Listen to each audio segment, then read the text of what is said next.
السلام عليكم متابعي قناتنا الكرام، اخواننا متابعينا. رجعت لكم فيديو مهم وعاجل من وزارة الداخلية، مديرية إدارة التطوع. راح اقرأ لكم نص الخبر ومن ثم اشرح لكم الشغلات المطلوبة. الخبر يقول: تنويه تطوع على قيادة قوات الحدود. تنويه هام تهديكم مديرية التطوع أطيب تحية. سيتم في الساعات المقبلة فتح باب التطوع على ملاك وزارة الداخلية قيادة قوات الحدود على موقع مديرية التطوع الإلكتروني. طبعا الموقع منشور هنا، ومن ينفتح الرابط راح ننشر لكم فيديو يوضح لكم آلية وشروط وطريقة التقديم بالضبط، واللي ما يقدر يقدمها ما أنا أقدم له يترك لي بالتعليقات. راح أخليكم رقمي بالتعليقات وأني أتواصل وياكم وأنا أقدم لكم إن شاء الله، وبخدمتكم وبتسهيل أمركم إن شاء الله.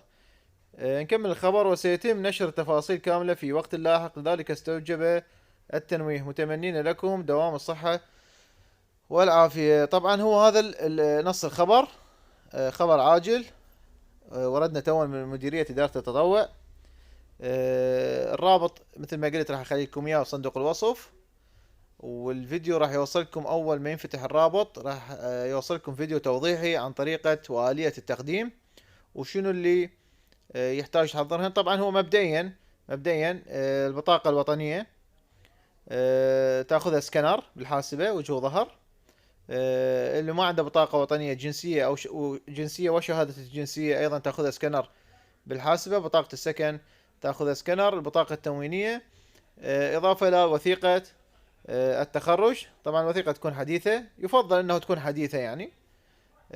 بالنسبة إذا طلبوا بكالوريوس صعودا أو معهد صعودا دبلوم.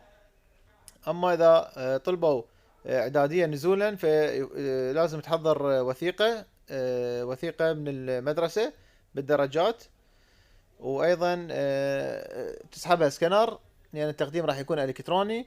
وأثناء الاتصال بكم راح تودي نفس الفايل اللي قدمت به، بالإضافة إلى الاستمارة راح تسحبها، راح توديها ورقي لمديرية إدارة التطوع. طبعا ما نستبق الأحداث، كل هذا أول ما ينزل الرابط وينفتح راح أشرح لكم إياه بالتفصيل خطوة خطوة. وإن شاء الله التوفيق للجميع والله يسهل أمركم، والسلام عليكم ورحمة الله وبركاته.